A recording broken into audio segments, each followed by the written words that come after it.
Radio South Africa invites you to listen to Stranger Than Fiction, our weekly miscellany of facts that challenge credulity, collected and presented for your entertainment by Jack Mullen.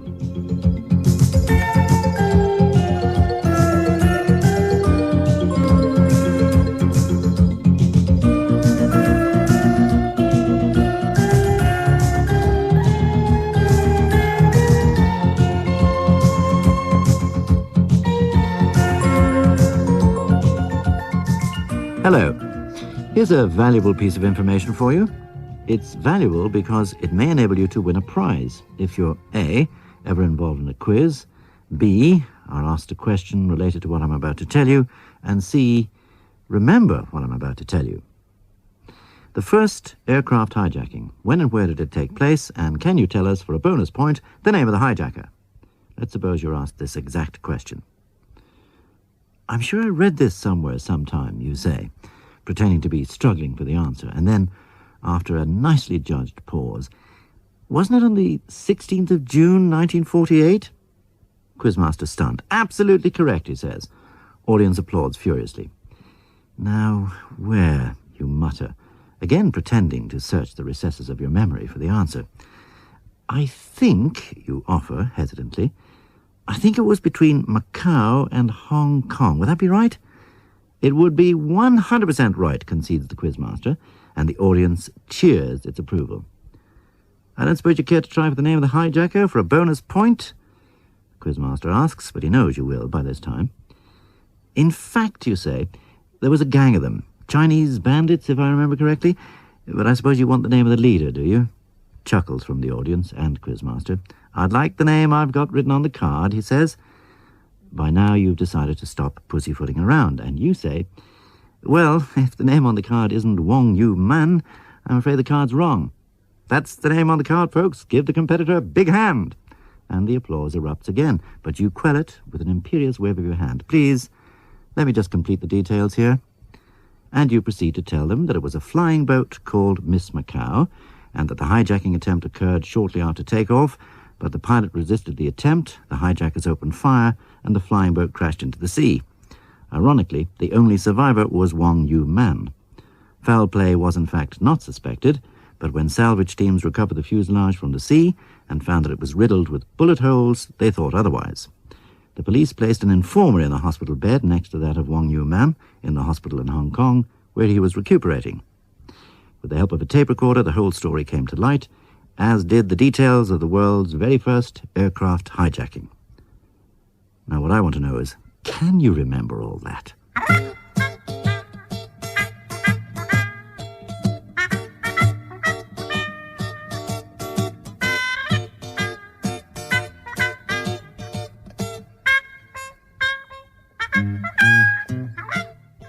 Now, here's something which I think probably rates a 6 on the Ach Shame rating. It happened in October 1967, when a Soviet trawler operating in the Black Sea was suddenly confronted by a huge number of dolphins, creating a heck of a racket with their sharp squeaking noises and letting the trawler crew know by their movements and activity that something was wrong. The slow-witted humans eventually realized that the dolphins were trying to persuade the trawler to head for a particular buoy. As they drew nearer to the buoy, they saw that the sea around it was turbulent, and when they reached it, they discovered a baby dolphin entangled in a floating fishing net. The crew members managed to release it and were greeted with squeals and whistles of delight from the grateful dolphins, which then followed the trawlers for miles as a demonstration of their gratitude. Yes, at least 6 on the Ach Shame rating. A cautionary tale now about a man and his dog. The man's name was Bill Fiedler, and the dog's name was Hyde. Now, Bill owned a grain mill in Alpha, Iowa, USA, and Hyde was a Doberman puppy. If there was one thing Bill couldn't stand, it was dogs that barked at people from inside cars, so he trained Hyde never to make a sound when he was in a car. So far, so good. But on the 3rd of December, 1977, Hyde disappeared. Bill knew that Hyde wouldn't run away, so he decided that the Doberman puppy had been stolen. By New Year's Day, there was no news of the dog, and Bill had resigned himself to the unpleasant truth. Hyde had gone for good. On the 4th of January, a friend of Bill's took a possible buyer to have a look at an old car which was kept behind Bill's grain mill. Inside that car, they found Hyde, as thin as a rake, but alive. The dog had obviously been there for some time, in fact, probably from the 3rd of December, the day it disappeared.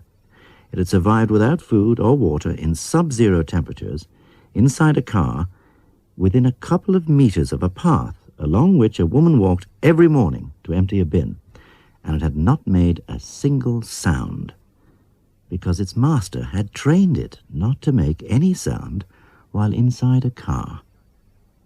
Which takes me to Douglas in the Isle of Man, some years ago, when the conductors of horse-drawn trams were puzzled when the horses, which had been trained to stop on the whistled command of the conductors, suddenly began to stop without command at a particular spot. It became a regular event, and the conductors were mystified.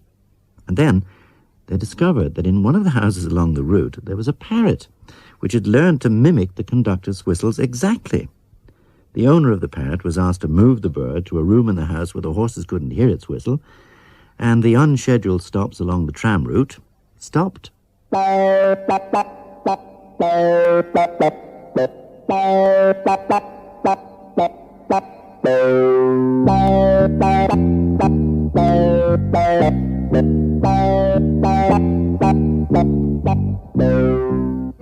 Auguste Poupeville was, as you might have guessed, a Frenchman.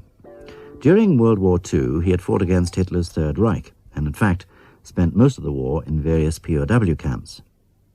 When the war ended, he seems to have had difficulty coming to grips with civilian life again, and by 1952, he was a rather pathetic figure who had lost all sense of purpose, even the will to live. Something led him to the home of a widow and her daughter at Fréville, near Cherbourg.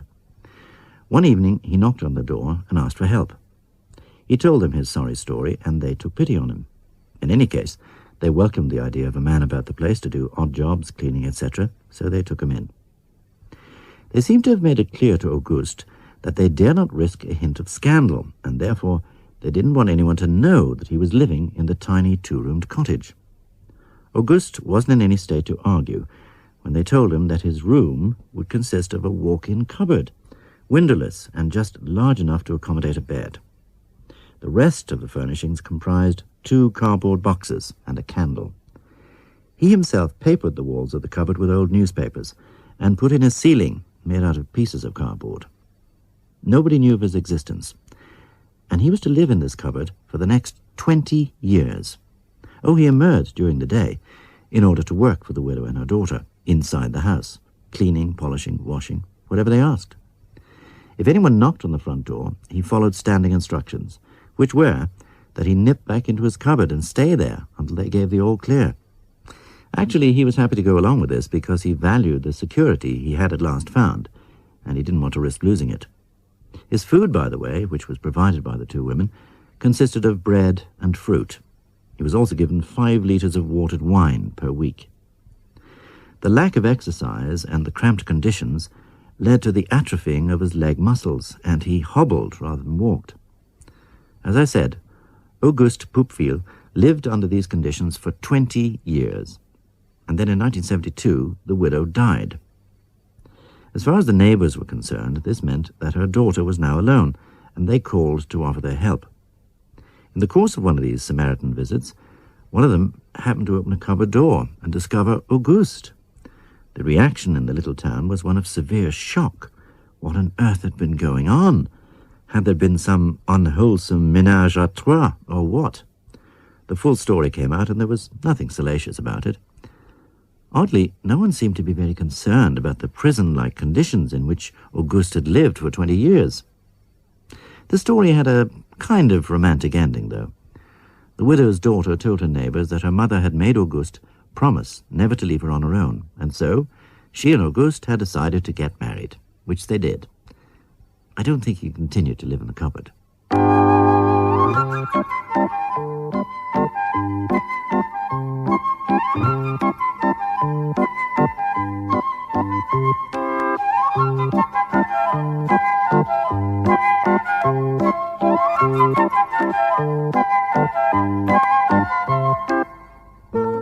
This is a sentimental little item, and it concerns Mrs. Alice Little of a place called St. Paul's Cray in Kent, in England.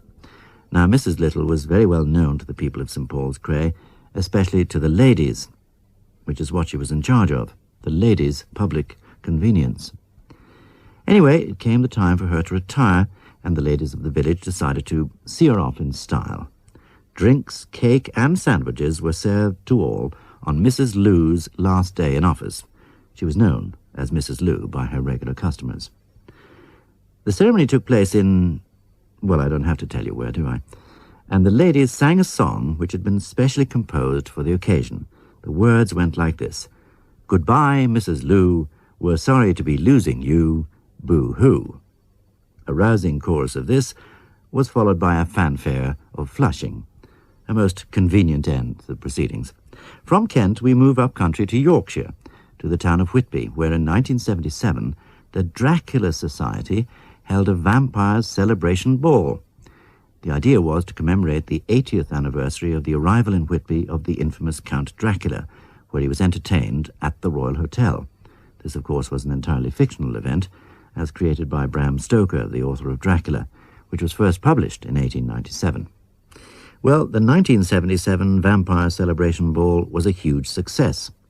It didn't only attract a dread of Dracula's, mind you.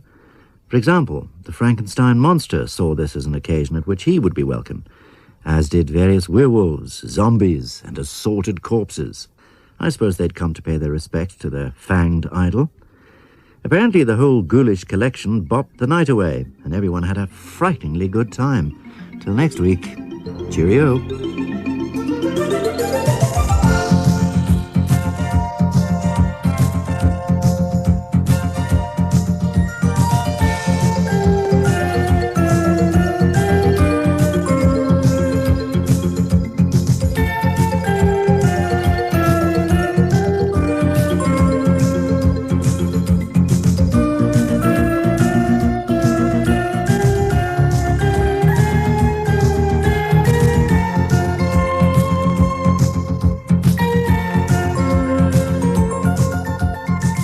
Stranger Than Fiction is written and presented by Jack Mullen and produced by Julia Ann Malone.